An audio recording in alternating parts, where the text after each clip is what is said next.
गौतम बुद्ध की महागाथा भूमिका कई शताब्दियों पहले कपिलवस्तु के राजा शुद्धोधन और रानी महामाया के राजमहल में एक दिव्य संतान का जन्म हुआ।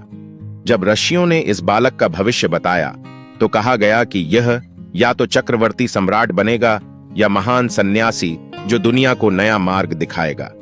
राजा ने अपने पुत्र को सभी दुखों से दूर रखने का संकल्प लिया ताकि वह कभी वैराग्य की ओर न मुड़े। राजकुमार सिद्धार्थ का विलासितापूर्ण जीवन सिद्धार्थ का जीवन विलासिता से भरा था। वे सुंदर बगीचों में विचरण करते, शास्त्रों का अध्ययन करते और श्रेष्ठ योद्धा बनने का प्रयास करते। विवाह के योग्य होने पर उनका विवाह यशोधरा से हुआ और कुछ वर्षों बाद उनके पुत्र राहुल का जन्म हुआ। लेकिन यह विलासिता सिद्धार्थ के मन में शांति नहीं ला सकी। वे अक्सर सोचते कि जीवन का वास्तविक उद्देश्य क्या है। 4 दृश्य और वैराग्य। एक दिन जब वे अपने रथ पर नगर भ्रमण के लिए निकले तो उन्होंने 4 दृश्य देखे। एक वृद्ध व्यक्ति जो उम्र के कारण दुर्बल हो चुका था। 2 एक रोगी जो पीड़ा से कराह रहा था। 3 एक शव जिसे देखकर परिजन रो रहे थे। 4 एक सन्यासी जो शांत और निर्लिप्त दिखाई दे रहा था। इन दृश्यों ने सिद्धार्थ के मन में गहरी हलचल मचा दी। उन्होंने सोचा, क्या यह जीवन केवल वृद्धावस्था, बीमारी और मृत्यु के लिए है? क्या इससे बचने का कोई मार्ग नहीं? महल का त्याग और कठोर तपस्या। एक रात जब पूरा महल गहरी नींद में था, सिद्धार्थ ने अपनी पत्नी और पुत्र को सोता छोड़ दिया और रथ पर सवार होकर अंधकार में निकल पड़े। उन्होंने अपने राजसी वस्त्र त्याग दिए और सन्यासी का वेश धारण कर लिया। वे ज्ञान प्राप्ति के लिए कई महान ऋषियों के पास गए, लेकिन किसी के उपदेश से पूर्ण समाधान नहीं मिला।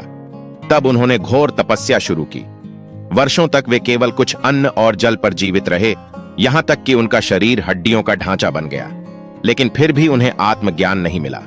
ज्ञान प्राप्ति। एक दिन उन्होंने महसूस किया कि अत्यधिक तपस्या भी उतनी ही निरर्थक है जितनी विलासिता। उन्होंने मध्यम मार्ग अपनाने का निर्णय लिया। तभी सुजाता नामक एक ग्रामीण स्त्री ने उन्हें खीर का दान दिया, जिसे ग्रहण करने के बाद उनकी चेतना पुनः जागृत हो उठी। इसके बाद वे बोधगया के एक पीपल वृक्ष के नीचे ध्यान में बैठ गए और संकल्प लिया, जब तक सत्य को नहीं जान लूंगा यहां से नहीं उठूंगा। रात के समय मारा नामक दानव ने उन्हें भ्रमित करने की कोशिश की, लेकिन बुद्ध ने उसे पराजित कर दिया।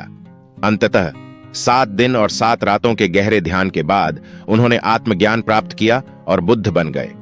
बुद्ध के उपदेश और शिक्षाएं। ज्ञान प्राप्ति के बाद बुद्ध ने सारनाथ के मृगदाव में अपना पहला उपदेश दिया, जिसमें उन्होंने 4 आर्य सत्य और अष्टांगिक मार्ग की शिक्षा दी। 4 आर्य सत्य। जीवन दुखों से भरा है। 2 दुखों का कारण तृष्णा, इच्छाएं है। 3 इच्छाओं को समाप्त करके दुखों से मुक्ति पाई जा सकती है। 4 मुक्ति पाने का मार्ग अष्टांगिक मार्ग है। अष्टांगिक मार्ग। 1 सम्यक दृष्टि, सही समझ। 2 सम्यक संकल्प, सही इरादा। 3 सम्यक वचन, सही वाणी। 4 सम्यक कर्म, सही आचरण। 5वां सम्यक आजीविका, सही जीविका। 6 सम्यक प्रयास, सही प्रयत्न। 7वीं सम्यक स्मृति, सही ध्यान। 8वीं सम्यक समाधि, सही ध्यानस्थ अवस्था। प्रेरक घटनाएं और जातक कथाएं। एक अंगुलिमाल का हृदय परिवर्तन। अंगुलिमाल एक खूंखार डाकू जिसने 999 लोगों की उंगलियां काटकर उनकी माला बनाई थी। जब उसने बुद्ध को मारने का प्रयास किया तो बुद्ध शांत भाव से चलते रहे। अंगुलिमाल ने कई प्रयास किए, लेकिन वह बुद्ध को पकड़ नहीं सका। बुद्ध ने कहा, तू रुका नहीं, मैं रुका हूं। इस बात से प्रभावित होकर अंगुलिमाल ने आत्मसमर्पण कर दिया और भिक्षु बन गया। 2 बुद्ध और अम्बपाली। अम्बपाली एक प्रसिद्ध गणिका थी जिसने बुद्ध को अपने घर आमंत्रित किया।